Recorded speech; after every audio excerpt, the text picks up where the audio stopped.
Welcome back, guys. This is the TightWad, and we have a faucet in our half bath downstairs. This is a cheaper model. It's got loose handles.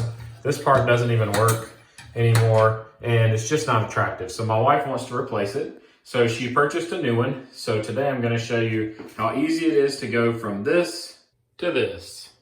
The first step is removing everything that's under your sink to get it out of the way. The next thing you need to do is cut off your water. You should have a hot and a cold valve. The stopper wasn't working on our other system because it's just made like this, which is a poor design, but this should be in the holes so that whenever you pull up on that, it lifts this to close and pushes down to open, but it continues to fall off. So we're going to be replacing this whole system today, so I'm not going to worry about trying to fix it right now. The next step is removing our plumbing here, and to do this, we're going to need a bucket to catch the water that's going to be stuck in this P-trap. Plumbing under sinks is made to be able to be removed by hand. So all the joints should just be able to twist off. Just like everything else, it's righty-tighty and lefty-loosey. So first I'm going to remove the bottom of the P-trap, and you'll see water starts to spill out here. And I'm just going to dump that and leave it down in here. I don't need to remove this back part today, but I am going to need to remove this.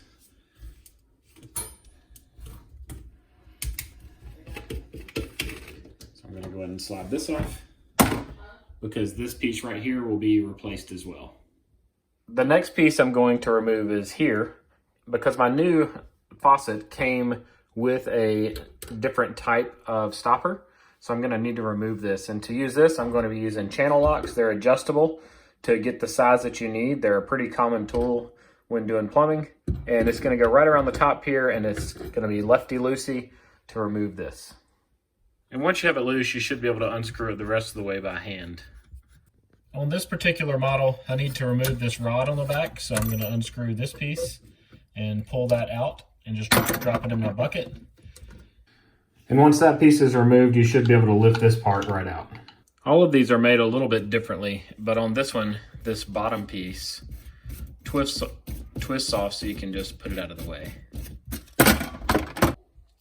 First step is getting this removed. So we're just going to pull this down. If you need to, you can use a pair of pliers if it's being stubborn to pull it down.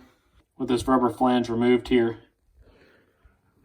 we can then push this up. I'm going to hold this up and I'm going to grab that with my hands while I unscrew it from the bottom piece. So I'm lifting up from the bottom and unscrewing this top piece. And with this piece off, this other piece can just slide right out. I'm going to drop everything in the bucket. With the old drain assembly removed, we now need to get a scraper and scrape off all of this plumber's putty that's left. Since I'm working with porcelain here, I prefer to use a plastic putty knife, and I still have my bucket under there, so any of this stuff that falls through will go straight into the bucket. So I'm going to remove the bulk of it here, and then I'm going to get some paper towels and some cleaner and clean off the rest of it. And the edge is a little bit jagged and sharp, so be careful. Don't run your fingers down in there and get them cut. With the drain fully removed, you're going to have more room to be able to get to your hot and cold water lines here to loosen them up. And the easiest way is going to be using an adjustable wrench or your channel locks if you have some, and they're going to be lefty-loosey. I went ahead and loosened this one so you could see. Once it's loosened just a little bit, the rest of it will come off easily using your fingers. But there will be water in these lines, so be careful once you get it loosened and make sure your bucket's ready for the lines to empty into. I'll do this side with the adjustable wrench so you can see that it doesn't take much once you get it all set and get it on there to loosen them. And just one little quick turn, and then you should be able to do the rest by hand.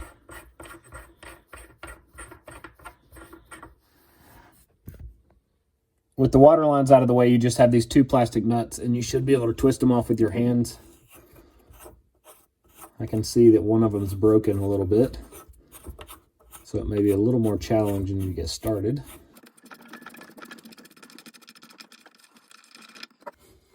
And to do that, I'm going to go ahead and release this.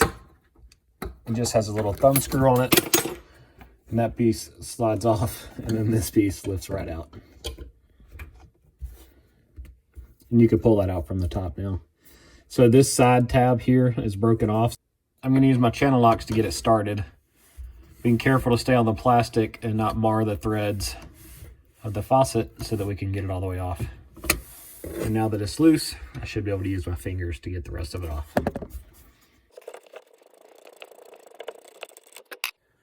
And this is the metal rod that I pushed up while we were under there. And with everything removed from the bottom, this should just lift right out of place. And it might still have a little bit of water in it, so just be careful. And then there should be a little plastic piece here that removes as well. I'm going to get this cleaned up, and then we will begin with assembly of our new faucet. Our new faucet will now go on in reverse order of what we just did. So this piece goes on first, and it has a lip on the top side. So we'll just put this over the holes here. This will sit right down on top of it like this. I have the two plastic caps, which will screw on from the bottom. I'm going to hold the top in place while I screw these plastic pieces on from the bottom. Once you get them snug, you need to make sure you straighten up your faucet to exactly where you want it to be sitting. And then you can go ahead and tighten both of those nuts down. You don't need to use any tools to tighten them, you just hand tighten them nice and snug.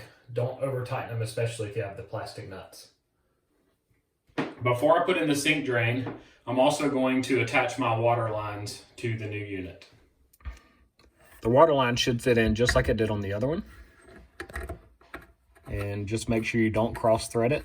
I always like to start with a little quarter reverse turn before I start tightening anything up, just to get the thread seated correctly. And I'm gonna snug these up with my fingers first, and then I'll give them a slight turn with my adjustable wrench to make sure that they're nice and tight. And I'll repeat the same process for the hot water line. Now I'll take my adjustable wrench and give them a little small turn to make sure they're snug. Our new piece actually comes with a little rubber piece here that works in place of the plumber's putty, so you can either use plumber's putty or you can just use the piece that it comes with. If you're going to use plumber's putty for a drain this size, you need about half of a golf ball size, and then you roll it into a snake or a bead, as the plumber would call it, and you can either fit it right here on the bottom side of this lip and kind of mash the seam together so that there's no seam showing anymore, or you can form the bead right here around the top of the drain. Either way works, but today for ease of installation, and I don't think we're going to have any issues with it, I'm going to go ahead and use this one that shipped with the drain itself. Once I put this in, this flange is going to pop back on here with the beveled end facing the top up towards the drain, and then this nut, flat end, is going to go against the flat end of the flange and screw it into place nice and tight. So I'm just going to drop this back down in here. This is a different style drain than my other one. It's a push down, pop up. With that nice and tight, it's time to reinstall my P-trap. You may want to consider cleaning it out before you install it on the new sink. I found that the best way to clean out these pipes is to use your wife's toothbrush and just scrub the inside with hot water. So the next thing we have to do is remove these two pieces from our old drain line, and it's the part that this is going to screw up onto. So I don't need to tighten it down or anything yet. I'm just putting this on here. The beveled side goes down, and then the nut right on top of it. The next thing we're gonna have to do is start building our trap with our drain line. So I'm gonna go ahead and push the drain line down into the trap and get it into position. We don't know exactly where it's gonna go yet, because we're gonna first tighten the P-trap part to the on the back side here.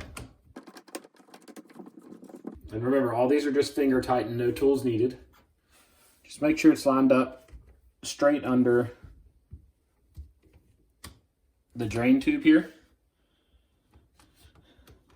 Next thing we need to do is make sure this is seated properly down in there. So I'm going to push it down into the trap and then tighten this bottom piece down. Then I took this plastic flange and it's bevel side down, and the nut from the old silver piece, and those come right back down on top of here. So I'm going to finger tighten that down as good as I can. Same here. Then check this one more time. And everything should be good to go. Make sure all of our parts are in place. There's a clear line of the water to flow out. We have our faucet installed, our drain stopper installed, and now it's time to cut our water back on.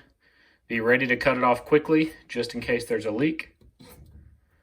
I'm going to start by checking for leaks down here, all the way at the top. I'm going to reach up with my hand, make sure there's no water coming out anywhere, and we're all clear there. I'm going to move up here to the top, make sure our drain stopper is open, and I'm going to turn on my cold water first.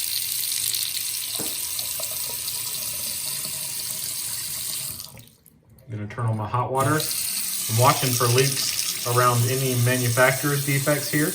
We shouldn't have any leaks based off any of the work that we've done.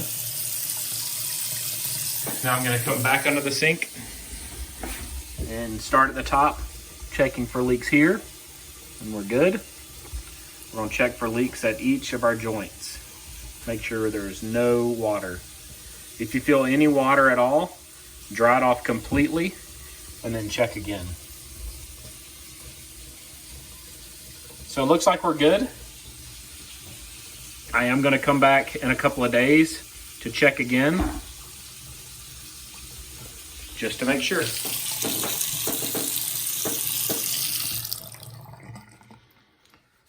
One last thing I want to check is I'm going to push our drain stopper here and run some water and make sure it works correctly.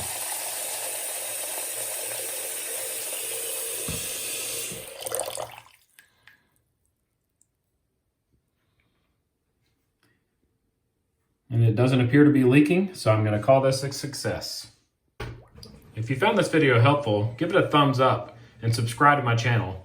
Post any questions you might have in the comment section below, and I'll be sure to answer them. You can check the details or the pinned comment for links to any of the items that I used today in the video. Click any of the videos shown on the screen right now, and they'll open right up on your device, and I hope you guys have a great day.